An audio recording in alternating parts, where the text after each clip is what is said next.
Good morning, student. Today we will start our 8th chapter, a short monsoon diary from Honeydew.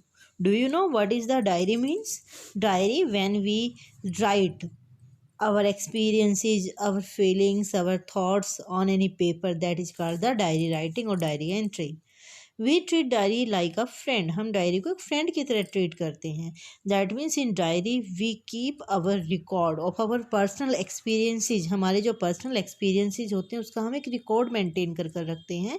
तो इसीलिए जो ये Ruskin board है उनकी जो डायरी उन्होंने लिखी थी उसमें से कुछ एक्सट्रैक्ट लेकर आपको इसके अंदर बताया गया है. When we write a diary entry, then we have to mention the date, day and the time. It is compulsory for the diary writing. Diary writing लिखने के लिए डेट, डे और टाइम को मेंशन करना बहुत ज़रूरी होता है.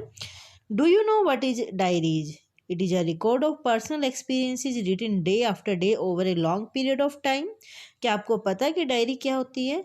हर रोज़ का जो हमारा मतलब बहुत लंबे समय तक हम हर रोज़ के जो अपने पर्सनल एक्सपीरियंस हैं जब हम लिख कर एक रिकॉर्ड बनाते हैं तो उसे डायरी कहते हैं. You can also use a diary to note down things you plan to do immediately और इन फ्यूचर. आप डायरी के अंदर वो प्लानिंग भी लिख सकते हैं जो आप फ्यूचर में करने की सोच रहे हैं. One of the most famous diaries published as a book is the diary of Anne Frank. बहुत फेमस डायरी है ये कि जो सबसे ज़्यादा फेमस डायरी जो आज तक पब्लिश हुई है जिसे एक बुक की तरह पब्लिश किया गया था वो डायरी ऑफ एनी फ्रैंक है. Here are few extracts from Ruskin Bond's diary in which he portrays the silent miracles of nature and life's little joys and regrets. regrets होता है दुख, miracles होता है चमत्कार. जो ये चैप्टर है इसमें रस्किन बॉन्ड की डायरी के कुछ एक्सट्रैक्ट यानी कुछ पार्ट लिए गए हैं जिसमें वो नेचर के कुछ चमत्कारों के बारे में बताता है और जो ज़िंदगी की छोटी छोटी खुशियाँ हैं, ये छोटे छोटे जो दुख हैं, गम हैं, उनके बारे में भी हमें बता रहा है. इसीलिए अब हम इस चैप्टर की रीडिंग करेंगे. We have skipped the chapter 7th and the poem, so we will start the 8th chapter. पहले सबसे पहले हमें डेट बताई गई है कि 24 जून है जिस दिन के बारे में बता रहे हैं. The first day of monsoon mist, कि ये मानसून की धुंध का पहला दिन था. And it is strange how all the birds fall silent as the mist comes climbing up the hill. क्योंकि जो धुंध थी वो पहाड़ी के ऊपर थी इसीलिए बहुत अजीब लग रहा था कि जो पक्षी थे वो बिल्कुल शांत थे. Perhaps that is what makes the mist so melancholy. Melancholy होता sad, sad, full of sad, very sad.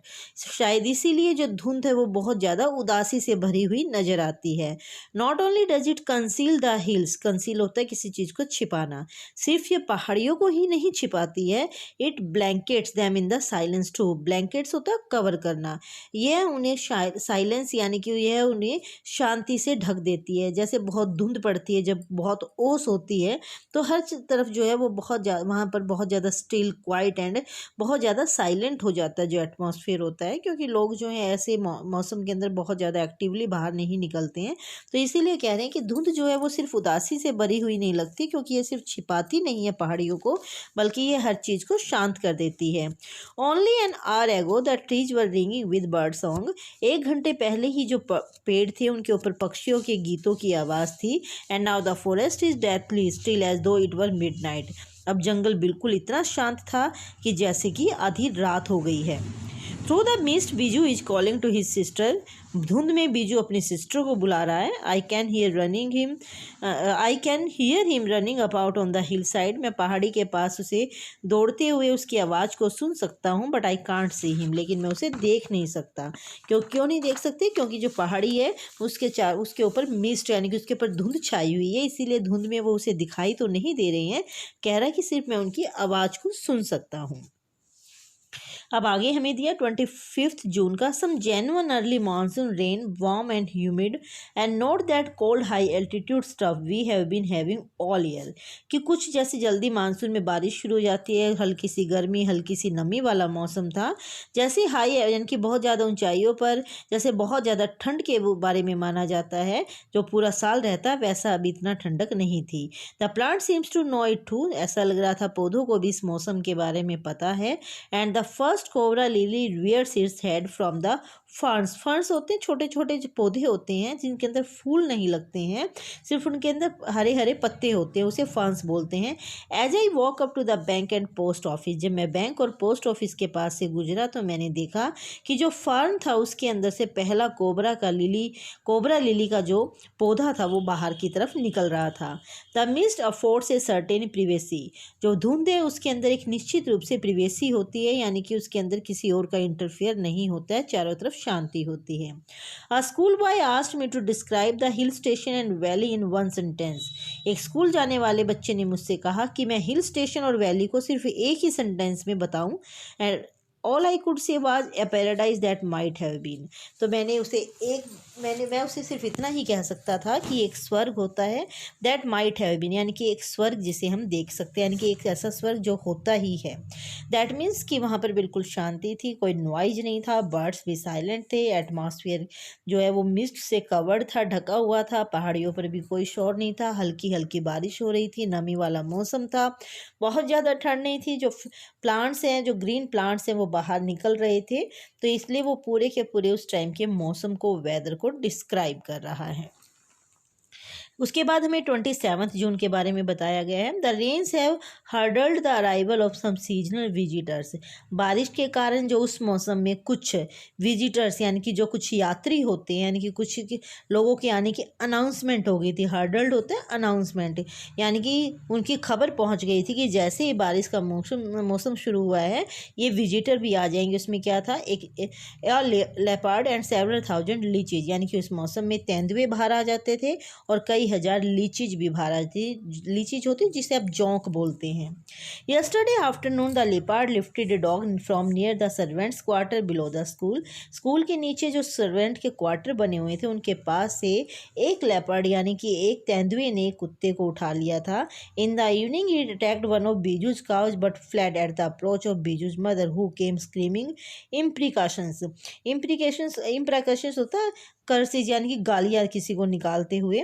तो कहते हैं कि शाम को इसने बीजू की एक गाय के ऊपर अटैक कर दिया था, लेकिन जैसे ही बीजू की मदर उधर आई, यानी कि जैसे ही जो बीजू की मदर थी वो भागती हुई आई, तो जो लेपर्ड था, जो तेंदुआ था, वो यहाँ से भाग गया। हु केम स्क्रीमिंग, स्क्रीमिंग होता है चिल्लाना, इम्प्लीकेशंस होते हैं कर्सिज यानी कि गालियाँ देना, यानी कि जैसे ही तेंदुए ने बीजू की एक गाय पर अटैक किया, जो बीजू की मदर थी वो बहुत ज़ोर ज़ोर से गालियों को चिल्लाते हुए, गालियों को कहते हुए आई, तो तेंदुआ भी भाग गया। As for the leeches, I shall soon get used to a little bloodletting every day. Bloodletting होता है losing blood. Leeches were used to remove blood from a patient body. जो लीचीज के लिए थी, I shall soon get used to a little bloodletting every day, कि हर दिन जो है इस चीज़ के लिए आदत हो गया, मैं कह सकता हूँ कि उन्हें कुछ न कुछ पेशेंट की बॉडी से जो ब्लड है वो रिमूव करती रहती थी। Other new arrivals are the scarlet minivets, the females are yellow, मतलब जो स्कारलेट मिनीवेट्स होते हैं कि एक छोटे बर्ड होते हैं जो रेड कलर के होते हैं, जैसे कि कोयल होती है वैसे ही वो बर्ड्स होते हैं। Fleeting silently among the leaves like brilliant jewels, fleeting होता है फुदकना। जो इस मौसम में कुछ दूसरे विजिटर थे जो वहाँ पर पहुँचे हुए थे, जिनके अंदर फीमेल जो येलो कलर की होती थी, वो कौन थी, छोटे छोटे लाल रंग के पक्षी थे जो पत्तों के बीच में बिल्कुल वैसे चुपचाप फुदकते रहते थे जैसे कोई चमकते हुए हीरे होते थे। No matter how leafy the trees, कोई फर्क नहीं पड़ता था कि पेड़ों पर कितने पत्ते थे। These brightly coloured birds can not conceal themselves, तेज रंग के ये पक्षी अपने आप को छिपा नहीं सकते थे। Although by remaining absolutely silent, चाहे ये बिल्कुल चुप भी क्यों न रहते हो, दैट मीन्स कि बिल्कुल चुप रहने के बावजूद भी ये पेड़ों के पत्तों के बीच में अपने आप को छिपा नहीं सकते थे। They sometimes contrive to go unnoticed, मतलब वो कहते हैं कि कई बार तो ऐसा लगता था।